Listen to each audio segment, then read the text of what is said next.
Taylor Swift heads to Kansas City to support boyfriend Travis Kelce's game at Arrowhead Stadium on Wednesday, September 4th. Taylor Swift was spotted in Kansas City as her motorcade drove across the street in western Missouri. After a video was posted, a fan also caught Swift's motorcade heading toward Arrowhead Stadium. The fan added the caption, "Finally it's happening, welcome Taylor Swift." Another commented, "I think I saw a middle-aged woman in black in the same car as Swift." It is speculated that it is most likely Mama Swift. Earlier in Travis Kelce's new podcast episode, he also mentioned that his girlfriend's family is supporting him in the upcoming game on September 5th. Taylor Swift's motorcade consisted of 3 black SUVs escorted by police cars. According to some witnesses, Swift's motorcade is said to have just left Kansas City Airport. The flight schedule also revealed that a Dassault Falcon 7X landed at Kansas City Airport about 3 hours ago. Taylor Swift went to Kansas to support her boyfriend Travis Kelce for the Chiefs game against the Ravens tomorrow. Everything Swift is doing is similar to what Kelce did for her in concerts. Now the couple's reunion will be very sweet. Swift's appearance also made Kansas fans very excited and warmly welcomed. Some fans have also been waiting for this day for a long time. They are finally satisfied. In the bustling atmosphere before the Kansas City Chiefs game today, many fans have begun preparing signs welcoming Swift. Kansas City Chiefs tight end Travis Kelce has played in 181 NFL games across both regular season and postseason play, a lot of football for the soon-to-be 35-year-old. Still, Kelce told reporters Tuesday that he has never been more excited as he heads into Thursday's season opener against the Baltimore Ravens, the start of his 12th NFL season. The Chiefs and the Ravens will meet for the first time since last year's AFC Championship game, in which Kansas City came out on top 17-10 on the road. Before that game, the Chiefs lost 36-35 early in the 2021 season in another primetime matchup. "I've always enjoyed playing in the biggest moments with the most on the line," said Kelce. Kelce has shared those moments with quarterback Patrick Mahomes, who he spoke glowingly of while at the podium Tuesday. "He shows up and he has a good time doing it," said Kelce. "That's the type of guy you want to come into work with." The 3-time Super Bowl winner shares the same sentiments as his equally successful signal caller. "I just love football and how it takes me away from life," said Kelce. "It gives me something I can feel genuinely happy about," Kelce said going into this season. He physically feels just as good, if not better than in years past. The reason for that? A higher comfort level with his body. "I think I've caught a good routine and a good groove of making sure that I'm at peak athletic ability," said Kelce. While Kelce continues to perform on the field, the spotlight has grown larger for him off the field due to his relationship with pop superstar Taylor Swift. "Hopefully the best is yet to come," said Kelce, with a beaming smile on his face. The Chiefs will open up the regular season against their biggest rivals, and arguably their biggest threat, in the Baltimore Ravens on Thursday night. They'll not only begin their title defense, but they'll aim to become the first team in NFL history to three-peat. While injuries almost always play a factor in any team's season, Gonzalez is confident the Chiefs are the Super Bowl favorites entering the season. "I think so," says Gonzalez in a one-on-one interview of the Chiefs being Super Bowl favorites.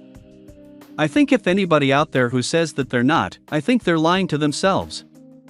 I think that they are just being contrarians because they're better than they were last year and they got better on offense. I think Patrick Mahomes is going to have an MVP year if everybody stays healthy.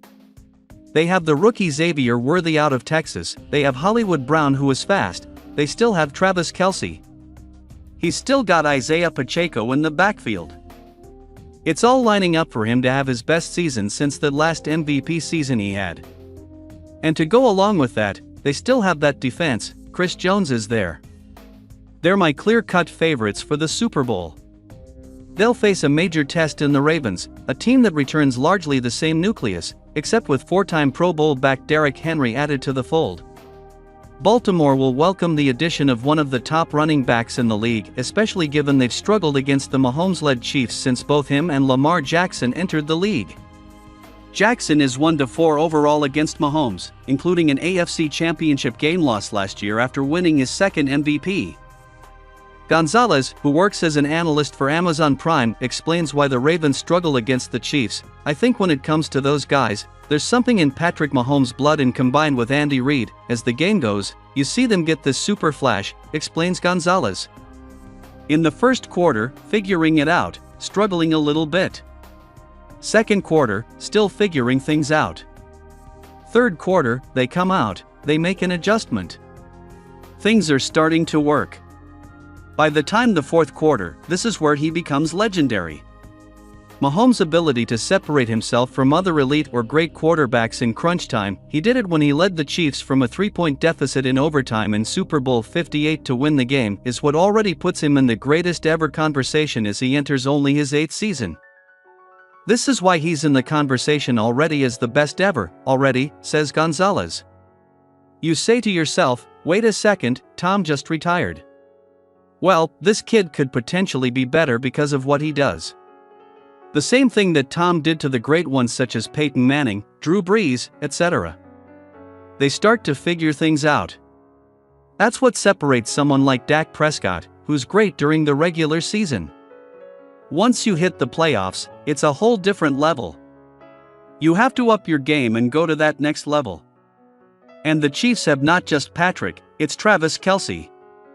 Look at him last year, his regular season made you think, oh, he's falling off. Then you get to the playoffs. Bam, back to the same guy.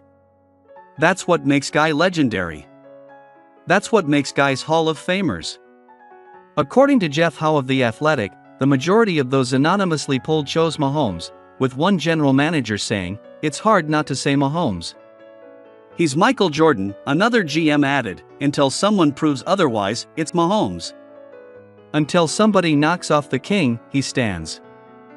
Mahomes finished only 7th in the NFL MVP voting last season, but he is a 2-time NFL MVP and led the Chiefs to their 2nd consecutive Super Bowl win last season, while taking Super Bowl MVP honors. The 28-year-old Mahomes is already among the most accomplished quarterbacks in NFL history, having earned 6 Pro Bowl nods, 2 NFL MVP awards, 3 Super Bowl wins and 3 Super Bowl MVP awards in just 6 seasons as a starter. While Mahomes' accolades are undeniable, he is technically coming off the worst statistical season of his career. In 6 seasons as a starter, 2023 was Mahomes' worst in terms of quarterback rating, 92.6, interceptions thrown, 14, and passing yards per game, 261. 4. He ended up completing 67.2% of his passes for 4,183 yards, 27 touchdowns, and 14 picks, and the Chiefs won a somewhat pedestrian 11-6 by their standards, leaving many to wonder whether they would finally crash out of the playoffs early. Instead, Mahomes and the Chiefs rose to the occasion, shutting down the high-flying Miami Dolphins offense in the AFC wildcard round before going on the road to beat the Buffalo Bills and Baltimore Ravens in the divisional round in AFC Championship game, respectively. Then, in only the 2nd overtime Super Bowl in NFL history, Mahomes orchestrated a game-winning touchdown drive ending with a scoring toss to Mecole Hardman to defeat the San Francisco 49ers. If the league couldn't take down Mahomes and the Chiefs when they were struggling to find offensive consistency all season long, it is difficult to envision things being any different in 2024. Kansas City took steps to improve the offensive firepower around Mahomes during the offseason, signing wide receiver Hollywood Brown in free agency and selecting speedy wideout Xavier Worthy in the 1st round of the draft. Plus, Rashee Rice should be even better in his 2nd season after nearly reaching the 1,000-yard mark as a rookie, and future Hall of Fame tight end Travis Kelce remains Mahomes' most trusted target. Mahomes will have stiff competition in reigning NFL MVP Lamar Jackson of